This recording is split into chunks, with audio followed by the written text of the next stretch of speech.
ఇది లౌక్యం. ఇది మోసం కాదండి, లౌక్యం. ఇది పెత్తనం కాదు. ఇది లేకపోతే రారు. పైగా వాడు శుభ్రంగా దొరుకుతోంది కదా, ప్రసాదు ప్రభుత్వ సారా దుకాణం, వెళ్ళి తాగేస్తాడు. ఇక పనికిరాడు. ఏమంటే మీరే ఇచ్చారు సార్, బాగుండదని పుచ్చుకున్నాను అంటాడు. మరి బాగుంది ఇక్కడ, నువ్వు డబ్బులు ఇవ్వకపోతే వాడు వచ్చేవాడు పనికి. అందుకని ఇవ్వకూడదు. ఎప్పుడు కార్యాంతే దాసభృత్యేషు, దాస్యులకి సేవకులకి డబ్బులు ఎప్పుడు ఇవ్వాలంటే పని పూర్తిగా అయిపోయాక, మనం పూర్తిగా పరిశీలించుకుని, బాత్రూంలో కుళాయిలు బాగు చేసేవాడు వచ్చినా సరే ఓసారి యజమాని స్వయంగా వెళ్ళాలి, కుళాయిలన్నీ తిప్పాలి. వాడు బాగు చేసాడు, నువ్వు బాగానే చేస్తావా అని ఫోన్ మాట్లాడుతూ కూర్చోకూడదమ్మా, తెలివి అనరు దాన్ని. ఆ ఫోన్ అక్కడ బారేసి ఆ బాత్రూంలోకి యజమాని వెళ్ళాలి, ఆ కుళాయిలన్నీ తిప్పి చూసుకోవాలి. లేకపోతే వాడు ఏం చేస్తాడు, మళ్ళీ 3వ రోజునే రావడానికి వీలుగా తిప్పేసి వెళ్ళిపోతాడు. వాడికి పని కావాలిగా. మనం స్వయంగా వెళ్ళి చూసుకుని మళ్ళీ ఏమైనా లీకేజ్ ఉంటే అడగాలి మొహమాటం లేకుండా. లేకపోతే పని ఎలా చేస్తారండి? పని చేశాక నువ్వు బాగా చేసేవయ్యాను ఒక 100 రూపాయలు ఎక్కువ పర్వాలా ఆనందిస్తాడు. ముందే ఇవ్వకూడదు డబ్బులు, ముందే మెచ్చుకోకూడదు. అలాగే సేవకుల్లో మంచివాళ్ళు ఎవరో తెలుసు, బంధువుల్లో మంచివాళ్ళు ఎవరు, చెడ్డవాళ్ళు ఎవరు, కలిసి వచ్చేవాళ్ళు ఎవరు, కలిసి రాని వాళ్ళు ఎవరు, ఎలా తెలుసుకోవాలి తెలుసా? బాంధవాన్ వ్యసనాగమే. మానసిక దుఃఖం ఏదైనా వచ్చినప్పుడు ఎవరు మనని ఓదార్చడానికి వస్తారో వారే నిజమైన బంధువులమ్మ, మిగిలిన వాళ్ళు బంధువులు కాదు. ఎంత దగ్గర వాళ్ళైనా ఆ సమయంలో రాలేదంటే కట్. అరటి చెట్టు ఒక గెలయగానే కోనసీమ వాళ్ళు అరటి చెట్టు నరికినట్టు ఈ బంధుత్వాన్ని నరికి పారేయాలి. అవసరం లేదు బో. అంత కష్టం వచ్చి ఏడ్చాం, ఆత్మహత్య చేసుకునే ప్రయత్నం చేశాను నేను, నా భార్య కూడా. వీడు మన ఇంటికి రాలేదు, వీడు బంధువా? ఎంత దగ్గర పడాను, కట్. ఇక మళ్ళీ ఏం తిట్టద్దు కొట్టద్దు, ఫోన్ కట్, అంతే, తీసేయి. చాణక్యుడు చాలా స్పష్టంగా చెప్పాడు, బాంధవాన్ వ్యసనాగమే. ఏదైనా మానసిక దుఃఖం వచ్చింది, ఆసుపత్రుల్లో పడ్డాను, లేకపోతే బంధువులు రావాలండి, లేకపోతే బంధువులు ఉన్నది దేనికి? క్యారేజీ పట్టుకురావాలి ఆసుపత్రికి. మన ఇంట్లో వండలేరండి, భార్య అక్కడే కూర్చున్నది, వాళ్ళు పట్టుకురావాలి ఇంటి దగ్గర నుంచి. ఆ మాత్రం అన్నం పెట్టకపోతే మేనమామ మేనలుడు తోడలుడు దేనికి? పెళ్ళిళ్ళు పెత్తనాలు చేయడానిక? లేకపోతే తీసేయి. చెప్పొచ్చేమో, నువ్వు వచ్చావా, రానుపో, ఓ బంధం తెగింది. ఆ వ్యసనం, ఆ మానసికమైన వ్యసనం అంటే దురలవాటు కాదు. ఇక్కడ మానసికమైన దుఃఖం వచ్చినప్పుడే బంధువుల నిజస్వరూపం తెలుస్తుంది. మిత్రుడు స్నేహితులు చాలామంది ఉంటారు. యువతరం గుర్తుపెట్టుకోవాలమ్మా. ఇవాళ తల్లిదండ్రులు ఇచ్చిన ఏటీఎంలు క్రెడిట్ కార్డులతో బాగా ధారపోస్తున్నారు. పార్టీలు ఇచ్చి విందులు వినోదాలు చేస్తున్నారు పుట్టినరోజుల పేరు మీద. మిత్రం చ ఆపత్తి కాలేషు.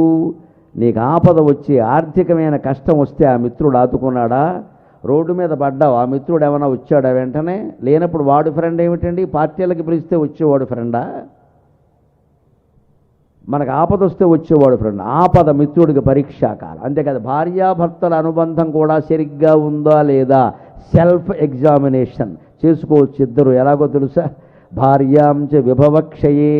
ఐశ్వర్యం ఉన్నా లేకపోయినా అదే రకంగా భర్తని గౌరవిస్తుందంటే ఆ భార్య సీతాదేవితో సమానం అమ్మ, సీతాదేవితో సమానం. ఆవిడికి భర్తే నమస్కారం చెయ్యాలి. నీ వల్ల నేను ఇలా ఉన్నా, లేకపోతే తగిలిన దెబ్బకి ఏమైపోయేవాడిని నిజంగా. పోన్లేవయ్యా, ఎంతమందికి తగలలేదు, దెబ్బ తగిలినంత మాత్రాన్ని మొగుడు కాకుండా పోతావా అంటుంది ఆవిడ. అది అలా అనాలి భార్య. భర్తేనా అంతే. భార్యకు మానసిక దుఃఖం వచ్చింది, పుట్టింటి వాళ్ళే ఒక్కోసారి ఇబ్బందులు పెడతారమ్మా. ఎవరిని నమ్మడానికి లేదు వేళ. సొంత తమ్ముళ్ళు తోడుకోడలు ఎవళ్ళో ఉంటారు వీళ్ళ ప్రాణానికి. ఏవో అనరాని మాటలన్నీ అంటారు. ఆ ఆడదాని హృదయం తప్పించిపోతూ ఉంటుంది. అప్పుడు భర్త ఒళ్ళోకి తీసుకుని కూతురు అనుకోవాలమ్మా, భార్య అనుకోకూడదు. అప్పుడు కూతురు అనుకుని ఓదార్చి, ఎవడవాడ గాడిద కొడుకు వాడెవడ ఏదో అంటే నువ్వు బాధపడుతున్నావు ఎక్కడ? నువ్వు గొప్ప ఇల్లాలి, నీకేంటి అసలు, నీకేం లోటు, నీకు ఉన్నవన్నీ వాళ్ళకి ఎక్కడున్నాయి? ఇలాంటి మాటలు భర్త చెప్పి ఆవిడికి ప్రాణదానం చేయాలమ్మా. లేకపోతే ఆ ఇల్లాలు ఆత్మహత్య చేసుకుంటుంది. ఆడవాళ్ళు మరీ సున్నితంగా ఉంటారు, మాట పడలేరు. అందులో పుట్టింటి వాళ్ళు అంటే అసలు పడలేరు. ఒక్కోసారి తెక్కలో తల్లి అంటుంది, ఎవరు అనక్కల్లా. గర్భవాసం తల్లి అంటుందని నోళ్ళు మండిపోయి. లేకపోతే ఎవరో ఆడపడుచులు ఎవరో ఒకరు ఉంటారండి, వాళ్ళు భర్త కూర్చోవాలి అక్కడ ఖచ్చితంగా. ఏం వాళ్ళు అన్నారు, నువ్వు ఏడుస్తావు, నువ్వేంటి నాకు తెలుసు కదా, నువ్వెందుకు బాధపడుతున్నావు ఊరికే అని భర్త ఒక్క మాట చెబితే కొండంత దేవుళ్ళంటే భర్త ఉన్నాడు నాకు. ఈ గ్యాంగ్ ఏమంటే నాకేం, ఆ ఇల్లాలు సంతోషిస్తుంది, ఆ ఇల్లాలు మాంగళ్యమే భర్తని కాపాడుతుందమ్మా, అనుమానం ఏం లేదు. ఆ సౌభాగ్యం నిలబడాలి ఖచ్చితంగా. ఇంకొక మాట చెప్పి నేను సెలవు తీసుకుంటాను. ఎంత పెద్ద మనిషి అయినా సరే నిజంగా పెద్ద మనిషా కాదా, సమర్థుడా కాదా తెలియాలంటే పనికి మాలిన దాన్ని కూడా పనికొచ్చేదానిగా చేయగలిగిన వాడు సమర్థుడు. పనికొచ్చే వస్తువు ఇచ్చిన దానికి పనికి మారిందిగా చేసాడు అంటే అసమర్థుడు. వాడి సమర్థత అందులో కనబడుతుంది. అయుక్తం స్వామినో యుక్తం, అయుక్తం స్వామినో యుక్తం, యుక్తం అయుక్తం స్వామినో యుక్తం యుక్తం నీచస్య దూషణం యుక్తం నీచస్య దూషణం అమృతం రాఘవే మృత్యుకు విషం శంకరభూషణం అమృతం రాఘవే మృత్యుకు విషం శంకరభూషణం. అయుక్తం స్వామినో యుక్తం, సమర్థుడైనటువంటి వ్యక్తి అయితే పనికి మాలిన దాన్ని కూడా పనికొచ్చేదానికి చేసుకుంటాడు, ప్రమాదకరమైన దాన్ని కూడా ప్రమోదకరమైనదిగా మారుస్తాడు. అయుక్తం స్వామినః యుక్తం, స్వామి అంటే యజమాని మంచివాడై ఉండాలి, సమర్థత ఉండాలి. దానికి ఆ వస్తువుని ఎలా making disadvantage as an advantage అంటారు దీన్ని ఇంగ్లీష్లో. అసౌకర్యాన్ని కూడా సౌకర్యంగా మార్చుకోవడం, ఆ తెలివితేటలు ఉండాలి మనిషికి. ముఖ్యంగా వ్యాపారం చేసేవాళ్ళకు ఉండాలి బాగా. ఇది వ్యాపారాలు దెబ్బతినకుండా ఉండాలి అంటే పాడైన వస్తువుని ఇంకో రకంగా ఎలా వినియోగించాలో నేర్చుకోవాలి. అవతల బారేయడం కాదు ఇక్కడ. పాత ఇనప కొట్టువాడికి అమ్మేయడం ఎవడైనా చేస్తాడు, అది కాదు. అమ్మితే ఎంత వస్తుంది? 100 రూపాయల వస్తువు అమ్మితే 10 రూపాయలు కూడా రాదు ఇవాళ. అమ్మితే అడివి కొంటే కొరివి సామెత ఉంది కదా. ఆ వస్తువుని ఇంకేమైనా వినియోగం చేయగలవా? చెయ్యి. దాని నుంచి చేయగలగాలి జాగ్రత్త. అలా కనిపెట్టగలిగితే అది యుక్తం స్వామినో యుక్తం.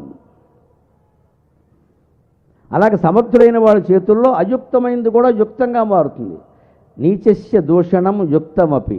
ఎంత మంచి వస్తువైనా మంచి మనిషి అయినా సమర్థుడైన వాడికి, సమర్థుడు కాని వాడికి ఇచ్చి పడి చేస్తే వాడు జరగొట్టిస్తాడు ఆవిడ జీవితాన్ని, వీడు అప్పుల కారణంగా, వీడు వ్యసనాల కారణంగా. దానికి ఉదాహరణ చెబుతున్నాడు గొప్ప మాట. అమృతం రాఘవే మృత్యుగు విషం శంకరభూషణం. రాహువు అమృతం తాగాడు. సూర్యచంద్రగ్రహణాల గురించిన సంబంధంలో నిదానికి అది ఖగోళ శాస్త్రం.